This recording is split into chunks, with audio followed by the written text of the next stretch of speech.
बारिश में 7 बहनों का जादुई कागज का घर। माँ माँ देखो, अब तो कितनी रात हो गई है। जल्दी से खाना बना दो ना, मुझको बहुत जोर की भूख लगी है। बस थोड़ी देर और सब्र कर ले बेटा। लाडो, तेरे पिताजी राशन पानी लेके आते होंगे, तब मैं खाना बना दूंगी। तुलसी की 6 बेटी एक लाइन से खाने के इंतजार में खाली थाली लेकर बैठी हुई थीं। वहीं तुलसी निराश मन से दरवाजे के बाहर बार बार देखे जा रही थी। बाहर का मौसम बहुत खराब था। जोर जोर से बिजली कड़क रही थी। साथ में बच्चे के साथ 8 महीने की गर्भवती तुलसी पति की चिंता कर रही थी। आज तो इन्होंने घर आने में बहुत देर लगा दी। इतनी देर तो ये कभी नहीं लगाते हैं। हे भगवान, मेरे सुहाग की रक्षा करना। तभी हाथों में दारू की बोतल लिए नशे में डोलता हुआ रघु घर के अंदर घुसता है। अरे ये पूरा घर गोल गोल क्यों घूम रहा है तुलसी? अबे गोल गोल काहे घूम रही है? रुक रुक रुक। अपने पियक्कड़ पिता के मुंह से शराब का भभका उठता हुआ देख बच्चियां किताब कॉपी छोड़कर नाक बंद कर लेती हैं और तुलसी कहती है, यहाँ घर में हमारी बेटियाँ भूखी हैं और तुम राशन नहीं लेकर आए? अरे कहाँ से लाऊं राशन पानी? हाँ? मेरे पास पैसे वैसे नहीं है। हाँ हाँ, अपने पीने का जुगाड़ तो तुमने कर लिया, बस हमारे लिए ही नहीं है तुम्हारे पास। क्या मिलता है तुम्हें इतनी शराब पीकर? छोड़ क्यों नहीं देते? मैं यहाँ दिन भर 4 पैसे कमाने के लिए लाचारी में ये कागज के लिफाफे बनाती हूँ, और वो पैसे भी तुम पीने में उड़ा देते हो। चुप कर। जब देखो कचर कचर कचर कचर कचर कचर यही करती रहती है। रघु जीना छोड़ सकता है, पीना नहीं। ठीक है, फिर चले जाओ। तुम्हारे बिना भी मैं अपने बच्चों को अकेले पाल लूंगी। अब मैं तुम जैसे नशेड़े आदमी के साथ नहीं रहूंगी। ये सुनकर रघु तुलसी को गर्भवती की हालत में डंडे से पीटने लगता है। साली जुबान लड़ाती है। ये ले, ये ले, ये ले। मधु बेटी, बचा मुझे। बाबू, बाबू, माँ को मत मारो ना। पिताजी, मैं आपके पैर पकड़ती हूँ, माँ को छोड़ दीजिए, मत मारिए। हट जाओ सब, वरना 6 की 6 को छठी का दूध याद दिला दूंगा। नशे में धुत रघु अपनी पत्नी को मार मार कर अधमरा करके घर से निकल जाता है। तभी उसे बहुत तेज हार्ट अटैक आता है और वो दरवाजे पर ही मर जाता है। सोनाली, अदिति उसे झकझोर कर उठाने की कोशिश करती हैं। बाबू, बाबू उठो ना। दीदी, देखो ना पिताजी को क्या हो गया, ये बोलते नहीं है। तभी पूनम देखती है कि उसकी सांसें नहीं चल रही। पिताजी मर गए। माँ। ये सदमा तुलसी बर्दाश्त नहीं कर पाती और उसको डिलीवरी का दर्द शुरू होता है, जहाँ उस तूफानों भरी बरसात में वो 7वीं बेटी को जन्म देती है। देखो बहनों, हमारी 7वीं बहन हुई है। दीदी ये तो कितनी सुंदर है। तभी एकदम से तुलसी की हालत बिगड़ने लगती है और उसकी सांस तेज तेज चलने लगती है।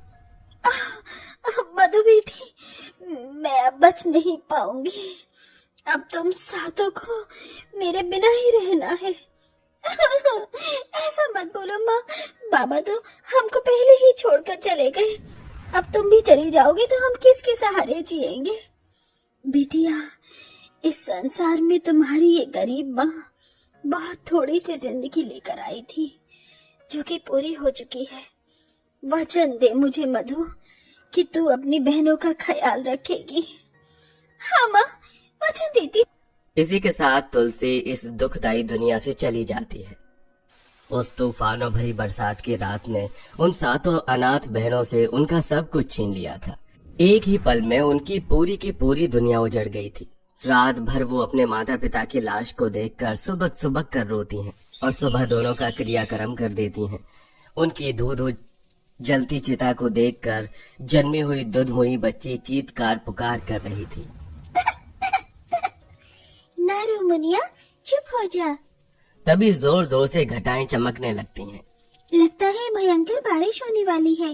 घर चलो बहनों। जैसे ही 7 घर पहुंचती हैं तो वहां मकान मालिक छाता लेकर खड़ा होता है। उनकी गठरी बारिश में पड़े पड़े भीग रही थी और दरवाजे पर ताला लगा था। चलो चलो उठाओ अपना ये झोला और ये झोला घंटा सब लेके दफा हो जाओ यहाँ से। पर सेठ जी, ये हमारे माँ बाबा का घर है, सालों से हम इसी में रह रहे हैं। अरे ओ छोकरी, ये मेरी जगह जमीन है।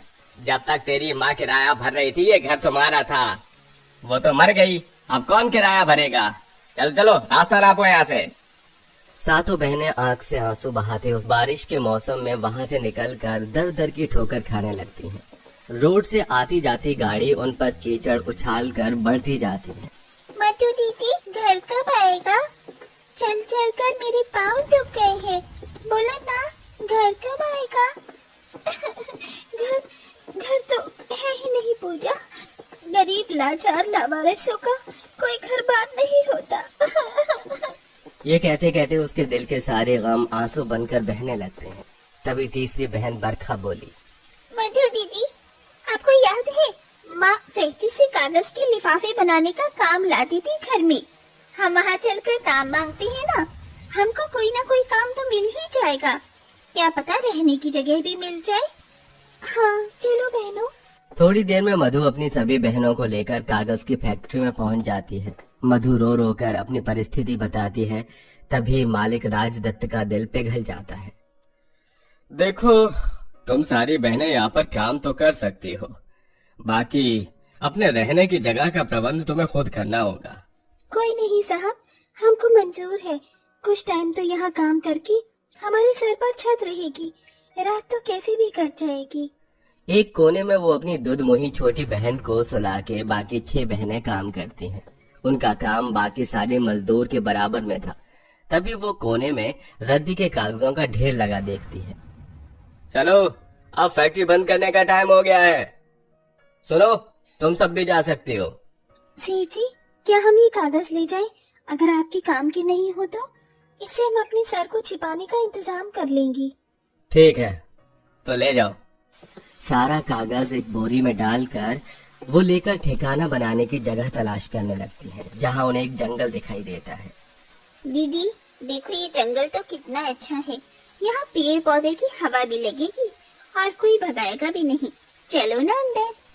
फिर सब कागज का एक तिरपाल टाइप बनाकर पेड़ के किनारों में बांधकर बैठ जाती हैं। तभी उन्हें किसी के जोर जोर से कुल्हाड़ी चलाने की आवाज आती है, जैसे कोई पेड़ काट रहा हो, और उन्हें एक बुढ़िया दिखती है। तभी पूनम बुढ़िया के पास आकर बोलती है, अरे अम्मा, तुम इस हरे भरे पेड़ को क्यों काट रही हो? पता है, इन पेड़ों में भी हमारी तरह जान होती है, इनको भी तकलीफ होती है। तो क्या करूं? मेरे पास कोई और चारा नहीं, मुझे लकड़ियां चाहिए थी। तो फिर तुम उस सूखी डाली को काट कर ले जाओ, वो तो एकदम खोखली है, इसे छोड़ दो। मगर उस वाले पेड़ का तना तो बहुत ही ज्यादा मोटा है, मुझसे अकेले नहीं कटेगा। मेरी बूढ़ी हड्डियों में इतनी जान नहीं। ये तो पतलू सा पेड़ था, इसे काट भी लूं। अच्छा, तो फिर हम तुम्हारी मदद करवा देंगे। ये सुनकर बुढ़िया मुस्कुरा देती है। सभी बहनें लकड़ी कटवा कर दे देती हैं। जैसे जैसे रात ढलती है पूरा वन शांत हो जाता है। तभी जोरदार की तूफानी बारिश आती है, जिसमें उनका कागज की छत तिनकों के समान बिखर जाती है और सब बारिश में भीगने लगती हैं। दीदी, अब हम कहाँ जाएंगी? हमारी तो कागज का छत भी नहीं टिक पाया तूफान में। अब क्या होगा? मुनिया भीग रही है। हे भगवान, कोई तो रास्ता दिखा, हमको बचा प्रभु।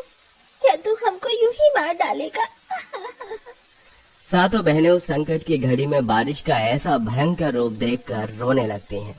तभी एक चमत्कार हो जाता है और उस पेड़ में से एक रोशनी चमचमाती है, जिसके साथ उस पर फल के जैसे कागज ही कागज उगाते हैं, जो कि तराशे हुए हीरे की तरह चमक रहे थे और तूफान के झोंके से टूट टूट कर गिरने लगते हैं। देखो दीदी, कागज उगने वाला पेड़, इस पर कितने चमकीले कागज उगे हैं। सचमुच ये तो बड़ा अनोखा जादुई कागज वाला पेड़ है। तभी पेड़ बोल उठता है, तुमने ठीक कहा बरखा, मैं जादुई पेड़ हूँ। तुम सातों बहनों ने आज मेरी जिंदगी बचाई। तुम सब बहुत नेक दिल और बहादुर हो, इसलिए अब मैं तुम्हारा घर बनवाऊंगा। ये जादुई कागज है, इसी से अपने लिए घर बना लो। ये बारिश में गलेंगे भीगेंगे नहीं, बल्कि बने रहेंगे। ये सुनकर वो बेसहारा बहनें बहुत खुश होती हैं और बारिश तूफान में भीग भीग कर अपना कागज का घर बनाने लगती हैं। मजे की बात तो ये होती है कि उन्हें जादुई कागज से घर बनाने में किसी नींव की जरूरत नहीं लगती। थोड़ी देर में उनका वो घर बनकर पूरा हो जाता है। दीदी, हमारा जादुई कागज घर तो कितना प्यारा है। अब हमको बरसात में भीगना नहीं पड़ेगा। हाँ पूजा, अब हमारा भी अपना घर है। जादुई पेड़, मैं तुम्हारा जितना शुक्रिया अदा करूं उतना कम होगा। आज तुम्हारी बदौलत हम अपना घर बना पाए हैं। मेरी माँ कहा करती थी, इस दुनिया में इंसान इंसान की मदद नहीं करता, उनसे वफादार जानवर और प्रकृति है। तुम्हारा धन्यवाद। तुमने मेरी मदद की, मैंने तुम्हारी मदद की। हिसाब बराबर हुआ प्यारी। मधु अपनी सारी बहनों को लेकर जादुई कागज घर के अंदर आ जाती है, जो कि बहुत ही आलीशान और सुंदर था। तभी भूख से मुरझाए चेहरे से अदिति खाना मांगती है। काश कि हमारे पास खाना आ जाता। बहुत भूख सी लगी है। पूरा दिन मेहनत कर कर के भूख लग गई है। तभी पलक झपकते उनके सामने लजीज लजीज खाना आ जाता है। अरे वाह, आज तो दावत हो गई। घर के साथ साथ खाना भी मिल गया। चलो सब खाते हैं। कई दिन बारिश में दर दर भटकने के बाद सब पेट भर कर खाते हैं। अब तो मुझको जोर की नींद आ रही है। काश की बिस्तर होता। तभी दोबारा से जादूगरी होती है और गद्देदार मुलायम बिस्तर लग जाता है और एक आवाज आती है, चलो अब सो जाओ, शुभ रात्रि। तुमको जो भी चाहिए, हम जादुई कागज का घर हमेशा तुम्हारे कदरदार रहेंगे। सब आराम से सो जाते हैं। रात भर बारिश होने के बाद भी उनका जादुई कागज का घर बिल्कुल नहीं भीगता। वो जादुई घर के जरिए बरसात में भटकते गरीब बेसहारा बच्चों की मदद करने लगती हैं।